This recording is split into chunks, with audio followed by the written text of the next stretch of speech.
I'm going to tell you about a project that we've worked on for the past 5 years that has created a technology called the BioMedical Data Commons and the Protected Data Cloud that's powered by software-defined networks, and I'm going to talk about its impact on precision medicine. Next slide. Cancer is a terrible problem. It affects 1.7 million new patients each year. Luckily, we have some potential advances that are driven by the ability to sequence genomes of cancer patients, both their normal tissue and the tumor itself. The problem is that that creates roughly half a terabyte of data per patient. So sequencing and patients and collecting all the associated data for 1 million patients, which is what we need to really understand some of the ways that we need to treat cancer, would create over 500 petabytes of data. That's half an exabyte. And so the cost, even though the cost of sequencing has come down to roughly $1,500 per patient, and that's going to drop even further, the ability to analyze the data that's produced is still a fundamental problem. Sometimes we talk about the fact that it takes roughly $100,000 to really understand the specifics of a given tumor, yet only $1,500 to sequence that tumor. So to make the analysis simpler, what we're doing are creating data commons, next slide please, that bring together very large amounts of cancer genomic data and associated clinical data in a safe and compliant computing environment, so that instead of having to look at small amounts of data and analyze it individually, which doesn't give us the insights we need, we could take today tens of thousands of patients and later hundreds of thousands of patients to create the critical mass of information, the biomedical data commons that we need in order to get the insights we need so that we could develop individual treatments for specific patients based on the signatures of their particular tumors, their genomic signatures of the tumors. Next slide. This will lead to a new type of environment. You can think of this as, instead of going to a physical cancer center, when a doctor sequences your tumor, that doctor will be able to upload that sequenced tumor into a virtual cancer center that's initially nationwide and later worldwide, so that we have the resolution power to get the specific treatment for that specific tumor required to have the greatest impact on that patient. Bob just described a driver application for the technologies that we're designing and deploying.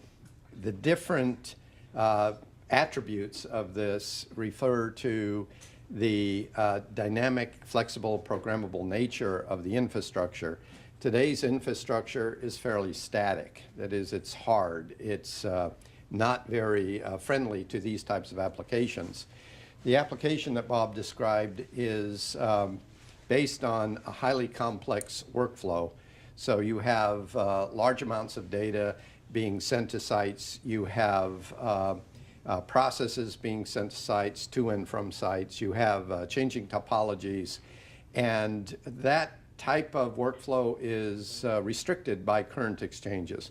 So what we're creating here is a new type of exchange called a software-defined networking exchange. And it's designed specifically to meet the requirements of these types of workflows. Next slide, please. We're basing this on the GENI infrastructure. The GENI is a highly programmable infrastructure, very flexible at all levels. You can do virtual overlays. You can integrate different resources at different times. This is a revolutionary new approach to networking, which, as I said, previously has been fairly static. Next slide, please. So here we have the BioMedical Data Commons showing the data is residing in a lot of places around the world. Next slide. First thing we do is separate out the control plane from the data plane, which is a new approach. In the current approach, the data plane and the control planes are the same plane. Now it's different. So you can abstract the control plane that controls the flows of the different data. This is how you get control at a very granulated level of these various data transfers. We, for this demonstration, have built a global network. We have sites in places around the world, in Asia, in Europe, Canada, and the US. We're tying them together, and certain files out of this repository of data are selected to do analytics. And in today's demonstration, we're dynamically moving core data files among selected sites. We're moving certain sites, the data from certain sites to an analytics center at the University of Chicago. And then analytics are performed in that to do the precision medicine that Bob described. Now we're going to do a live demo. Okay, so for the live portion of the demo, we're going to initiate transfer of data from 3 different sites through the SDX network to the University of Chicago, where we're going to be performing live analysis. The data is RNA sequence genomic data. This is coming from EBI in the UK, from NIH in Bethesda, Maryland, and from the Ontario Institute for Cancer Research in Toronto, Ontario. You're going to see these light up, and you'll be able to see the live data transfer on the map in terms of the throughput. And you can see the cumulative effect of all of these data streams moving through to the University of Chicago Data Commons.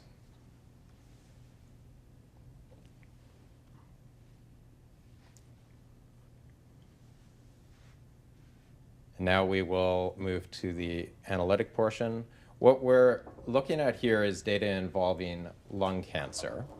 There are 2 of the major forms of lung cancer are adenocarcinoma and squamous cell carcinoma. These are very difficult to distinguish by pathology. They're both non-small cell lung carcinomas.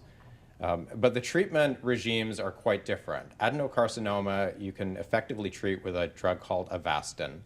But Avastin not only doesn't work in squamous cell carcinoma, but actually has pretty significant detrimental effects. It's not advised and actually can lead to pretty serious consequences, including the death of the patient. So the outcome is worse if you give that drug to a squamous cell carcinoma patient. The problem is, of course, these are difficult to distinguish by pathology. They're not so difficult to distinguish if you look at genomic data. And so here we're looking at the data points separated using this analysis. In purple is the lung adenocarcinoma, and in gray is the squamous cell. And you can see that they're not forming a very good pattern. That's because the pathology has made probably a number of errors here. So there are purple spots mixed in among the gray and vice versa. We can highlight these if we look in the next figure. These are ones that are likely misdiagnosed adenocarcinoma that are in fact squamous cell carcinoma, and you can see these moving around. And then in the next figure, we can show the reverse, which is misdiagnosis of squamous cell carcinoma, when in fact it's very likely these are adenocarcinoma. These are patients that would benefit from Avastin. The previous ones were ones that not only would not benefit, but you would really not be advised to give these to. The potential here is actually to move one step further to using genomic data in real time through genomic commons type approaches to do the diagnosis, to augment what would be done by pathology with genomic information. And so this is correcting now the diagnosis into these 2 genomic sets. Okay, so what we're looking at here is an individual patient that appears to have been misdiagnosed with adenocarcinoma, when in fact, by the genomic analysis, they appear to be a squamous cell carcinoma patient. This is critical. This patient would likely be given Avastin, which would not only not work, but would likely lead to significant risk of about a 33% chance of bleeding in the lungs. This is really the use case for genomic medicine. Imagine a future where instead of looking at a few hundred dots, these were millions of cancer patients, 1.7 million new cancer patients a year. If you could collect all of that data with the clinical data that goes along with it, the entire population becomes a basket trial, a basket clinical trial. Everyone is a clinical trial. And the potential is to ideally match each patient with the combination of drugs that will have the best outcome for their particular cancer. This is a data transfer of multiple files simultaneously. Each bar represents a file. They're sorted by the size of the file. We're going up to multiple terabyte files, down to little tiny files. These are importing into a genomic data commons framework. And you can see the speed at which this is able to run even on existing networks. But the real promise here is to build the future network, the precision networks that will guide precision medicine. So what you've seen here is precision medicine guided by substantial quantities of data that will grow year by year. And as genomic sequencing and genomic methods drop in cost, will exponentially increase in volume, leading to really this entire new future of precision genomic guided medicine. This requires large-scale data analysis. It requires data commons. It requires cloud infrastructure to allow speeding and democratization of discovery. And it requires the networks and the infrastructure to allow all of this data to move around. Okay, what you saw here today is an innovative approach to advanced knowledge discovery and medical treatment, essentially precision medicine enabled by precision networking. Why US Ignite and GENI are important. They provide a highly programmable infrastructure that you can use to fine-tune to support these types of very complex applications in ways that the current static networking simply cannot. What's going to happen moving forward?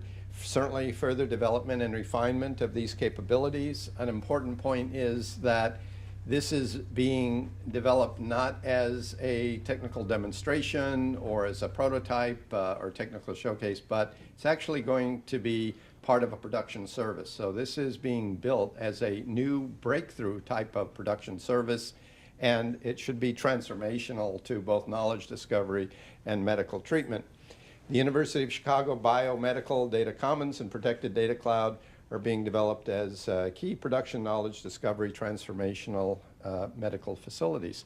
And we expect to continually engage more communities in these efforts and look forward to working with a global community on this new breakthrough technique.